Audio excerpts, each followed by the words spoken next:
And Whoa, boom. boom. Not a gas station food cyclist collaboration unless you see a video of me beefing it. All right, 2019 Mission Crit. Look at how hyped this dude is. Mission District, San Francisco. Hosted by James Grady. Super good dude. Fixie crit. This is a fixie crit. This is different than my normal stuff, you guys. Yeah, no brakes, no gears. We're just doing it live and hoping we don't beef it like I totally just did. Yeah, was still so how does this flying work the though? Tarun. It's a little bit different because it's in heats, right?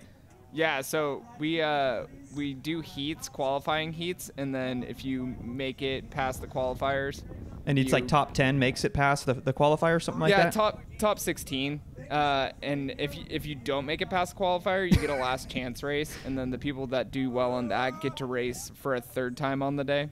But you don't want to go that route because you're tired after the last chance. And I was sorry I was laughing. I'm just seeing this guy in the Let's Roast Cycles kit. Yeah. Acting He's got really some strange. really Gucci bike parts on there for something that is like a death wish. Yeah. If it were me, like, if there's one thing these fixie races are known for, it's like crazy crashes because you have a huge span of riders ranging from like guys that are on the international circuit doing this for a living to guys who are like, maybe I'll try racing today. You know? Right. Like I don't have a USAC license because Yeah. I don't want to pay for it, but I'm going to show up to this fixie race with like the most expensive stuff on planet Earth or the most janky stuff on planet Earth. There were a ton of like 14-year-old kids out there, which I thought was hella sick. This is pretty cool though because I mean we show up to our local races, crits, and we know based on racing in the area for years and based on what team they race for and those sorts of things, like we know who's who and who to look out for. But out here it's like you have no idea, right? Yeah, unless you're on Instagram 24/7 and you're all about that scene, you don't really know who's who. So as someone that's like mildly interested in that, like I had no idea who all flew out from here. So. And we're getting the countdown. Here we now. go. We're off. So let's talk about the course for a little bit. And by the way, we forgot to mention this is a gas station food cyclist. You've seen him in my videos. He's my teammate. We're teammates. Yeah. Team Tarun. Look at Justin Polson throw his front wheel or rear wheel right into my front wheel in this hot corner. This is the hairpin turn on the course, which is like the hardest part of the course. If there wasn't this hairpin, you could run like the biggest gear possible, and it would just be like hipster NASCAR. Because this like, Hipster NASCAR. Even on this uphill, like I didn't really feel like I was like my gear choice was too hard. And then you go down the hill after this little straight section. So this is flat right here. How was the wind? Oh, it was super windy. This was a crosswind coming from left to right on that section, and then this downhill is a tailwind. So you're spinning out. No brakes into a hot corner. Shout out to James Grady. He actually went around and filled potholes like Arnold Schwarzenegger. I like James. This race. But right about here, that manhole cover, if you hit that, it would buck you like crazy. Because like riding a track bike is totally different than a road bike. Like road bikes are like designed to be a little more comfortable nowadays with like huge tires and stuff like this. Track bikes are stiff as all get out, and you hit something, it's not like you can coast, so you have to keep pedaling as you get like bucked up into the air. Yeah, no coasting, guys. That's the whole thing with track bikes. So when you're coming through a corner and you're leaning, you have to plan that right because you might scrape pedal if you don't. Yeah, so like on the road, I ride 172.5 crank arms. I was riding 165s. Smart. And like mountain bike pedals, so I could skid out. So look at the way these guys skid out. Yeah, this is like totally weird for me because I don't race track. I don't race the fixie scene. So like, yeah, you gotta like back pedal or like pop your back wheel up, right? Explain that to me. Yeah, so I woke up the next morning and parts of my legs that have never hurt before were hurting because you're literally just doing the reverse of pedaling, or you're straight up fishtailing, skidding out and locking up your gearing. So like you're more familiar with this than I am. So like you understand that the dynamics of like slowing down in a group when you don't have brakes. Like I would have just been a total disaster. I would have crashed the first lap. Yeah, I mean, I was like a fixie kid before I was ever well, that's not true. I did a lot of fixie kid stuff when I was in high school and college and like alley cats and like unorganized, unsanctioned crits like this. So I understood, like, I know how to, like, it's like dusting off the cobwebs. Gotcha. You know, it's riding a bike. Yeah, I had a fixie bike in college just to get around town, but like I wasn't going 30 miles an hour on a course, you know, next to other people. Yeah, I mean, that's the thing. Like, you know, growing up watching Macaframe and watching MASH, like those dudes like bombing hills of San Francisco, that's all I wanted to do. And then I started doing that, and I was like, man, I want to coast and ride really hard. You know? This dude's got a red hook tattoo. Yeah. I just noticed that. You see that? Oh wow. See that shit? That guy's into it. So Red Hook is like the national. Wait, it's international. It's like the international scene, but they canceled they this had year. Milan, they had Barcelona, London, Brooklyn, New York. But now it's no more. They took an off year. Oh, okay. So they're look at all these guys. So you're coming in hot, way dude. too hot. Oh, boom. And that's the reason man. we don't have GPS data is here you are picking up your Garmin. Yeah, I had to pick up my Garmin, but then my Garmin broke the ears off and then flew off shortly after this. So yeah, so what happened there was I came in way too hot, and I had to decide, was I going to try to really flex my tires and try to make that turn and possibly end up with a hamburger meat butt. And I just decided, it's like hockey when you're going into the boards for a puck. You just decide to hit it as hard as possible. Hey, we made it like off. 5 minutes without a hockey reference. I'm proud of you. I'm impressed. Yeah, it's the NHL finals right now. But look at how gassed this dude is. So I just hit the barrier. I lost like 10, 15 places in my qualifier. I was up there like top 5. But you know how to corner. And now I'm like, I got to qualify, so I have to go full gas and pass all these people and make it through groups. It's kind of like cyclocross racing at this point. Yeah, that's a good analogy, yeah. Where you're just like on your own, racing your own race, and then trying to go through groups and pick people off one by one. And that's what I had to do. So like, look, these two guys I'm going to pass right here. Look at this guy's in his drops. The next guy's not in his drops. Yeah, it looks like they're toast, exactly. Like their shoulders are all shrugged and they're like done. Yeah. Well, so in the lead group, you have guys that Justin Poulsen's a Cat1, right? Like I think he just did Redlands before this race. So he's got great fitness. He won this qualifier. Yeah, he was probably taking it easy, saving his legs for the final. So so you're passing these riders, you make it back up, not to the lead group, but you make it far enough to qualify. Yeah. All right, guys, we are back. This is the finals. Christopher, my teammate, he has qualified, and now he is after crashing. Let's not forget. And now he is with the fastest guys from all of the other qualifying heats. And your placement is determined by your qualifying place, right? Yeah. So you crashed, which meant that you had to work a little bit harder, and you qualified in a little bit less position. So you're about mid-pack here, and you got the fastest guys in front of you. You can see the daylight in the back.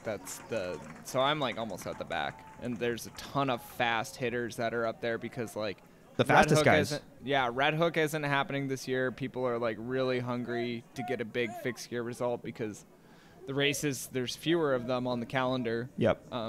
So international, national, yeah. This fixed gear thing is a scene, and Mission Crit's big already. Thank you, James Grady. This event is awesome, but it's even bigger this year, and with even faster international guys because of the fact, like we said, this is an off year for Red Hook. So it was an impressive lineup, and you had your work cut out for you, man, right? Yeah, I mean, even with my road fitness, it's like I've got high school driver handling in this sort of race, not being a full-time fixie goon. But you got like serious Cat1 fitness. So you just have to figure out how you're going to get around these guys, right? I'm hedging my bets with my fitness essentially, and hoping that I don't crash again. Yeah. And I mean, as we're gonna see here, like that's not necessarily a foregone conclusion in this race. Is that everything's gonna go fine because you made it to the final and it's the best of the best.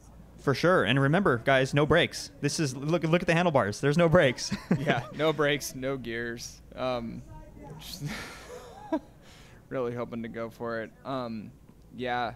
I mean, and even looking around, it's like some of the dudes here don't have USAC licenses. Some of them do have USAC licenses, and we race with them often. But then you also have international dudes at the front that are like real hitters. Yeah. It's Yeah, just, Specialized sponsored guys, like German yeah, dude who won it. like Justin Williams. I forget if he was here. Oh no, he won it last year. Yeah, national champ, by the way, guys. No, that's Justin Williams. If you don't know the name, you're probably new to bike racing, Yeah, but Justin Elite. Williams won it last year. Just to give you an idea of the caliber of racers Actually, that I are think here. it was Stefan Scher that won it. His teammate, German guy who races 6 days track racing in Europe. Oh yeah, Yeah. you get those track guys that show up too that are like a cut above. Look how Yeah, nervous they- everyone is. I love this shot. I just love looking at like the eyes. Yeah. People get so nervous. All right, Oh, we're off. That's There it. we go. Yeah, and then So time to move up. Just out of the gate, you're trying to get a good start, and boom, there's a huge pile up on the right. Oh man. That was literally the first and second. I mean, more people crashed into it too, but that's the first and second row of riders because a guy broke his chain ring or his chain. And I can see people already coming around the hairpin. So you already have like a 10-second deficit. So some guy broke his chain ring. Yeah, some guy broke his chain ring or something, and then yeah, like you're totally just like out of luck because people are already making their way around the hairpin, which is the hardest part of the course, and you really have to gun it. It's probably the biggest effort because you have to come to almost a stop, make it around the hairpin, and then push out in that gear that you've chosen that you're going to race with the entire rest of the race. And then you're just like dying because the crash happened, and now you have to make your way through all these groups. There was a guy that ended up making up 24th places because of the crash. He got kind of stuck in it, made up 24 places, still finished. Did he get? So he got 20. He made up 24 places, even though he got stuck in the crash, or do you think he was behind the crash and then just got a whole shot like around the crash and made up 10 places immediately? So he got held up in the crash and No then shit. still managed to make 20. Dylan Buffington, who rides for MASH, yeah, he did a pretty good job. I mean, and that's a guy that This he's guy a on your cat- right in the purple. Just Yeah. Sorry, he was just like sprinting, like Yeah. that was his all-out effort. It just looked like he was like doing a track sprint to me. Well, so that was the thing. Like, I had to keep on making my way through, and a lot of people were burning themselves out pretty early, not really. Letting gaps open up, going backwards. Yeah, or just going way too hard in certain sections and then not having anything left in them. Because, right, like hypothetically, you could have done 3 races. Or this would have been your 3rd race of the day if you did a qualifier, did the B race, and then did this race. Look at this scene though, man. This is pretty epic. This is Mission District, San Francisco. You don't get to do this except once a year. Yeah, I mean, it'd be really cool if we got crowds like this for road races. Or, I mean, You not do road on races, occasion. like I mean, crits. Yeah, y- like San Rafael Twilight gets a pretty big turnout. That race is great. Every single day at Intelligentsia Yeah, feels and this then, way. Yeah, Intelligentsia. I mean, Couple months away. Yeah, looking forward to it. But we're just, this part of the course was this massive tailwind, downhill, fixed gear, no brakes. And then you have to go through a chicane afterwards. There's no making up ground through there, that's for sure. Yeah, you're not really making up ground at all. The places I was able to really make up ground was coming into this turn, and then you could like go around on the outside, but watch the cones and the pothole. You literally have to shoot between the cones and a manhole cover there. That was pretty awful, and I hit it a couple times. Another manhole cover that was pretty hard. Shout out to James. He actually filled a bunch of potholes before this race with like a bag of tar and on a bike with a shovel. It was pretty awesome. This hairpin wasn't a bad hairpin. Like, you don't see as many people doing the skids or the hops going through this hairpin into the finish. This is the finish sprint. People go full gas across the finish line. And then now, right about here, we're going to see people hopping up and down, fishtailing.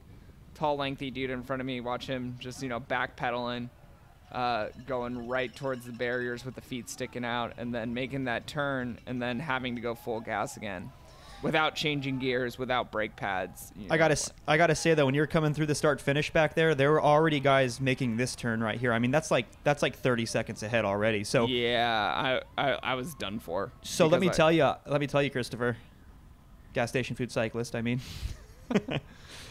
I already watched this footage, so I think I already know what happened. But do you mind telling the viewers what ended up happening in this race? Yeah, so I ended up getting lapped by the leaders. Well, not quite, right? They pulled you before. Well, yeah. So the moto referee came, who was right in front of the leaders. He pulled me out, and I got flagged off the course, and then I got to go party afterwards, so I wasn't that mad.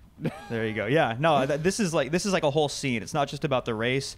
This is like a whole counterculture. Like yeah, it does. It's very punk. It's the punk rock bike racing. It is. Yeah. It's all right. Well, hey, maybe maybe I'll jump out next year, and we can have some more joint commentary, and we can have some interesting footage. So thanks for coming on, Christopher. You better work on your fixie skills, though. Dude, I need to. I'm on. James told me, he's like, you're coming out next year. Yeah. So I got now until then to practice, and thanks for watching, guys. Christopher, thanks for coming on. This was entertaining in some regard. Absolutely, man. Hey, I appreciate it, and we'll do this again sometime soon. Yeah. Peace out. Peace.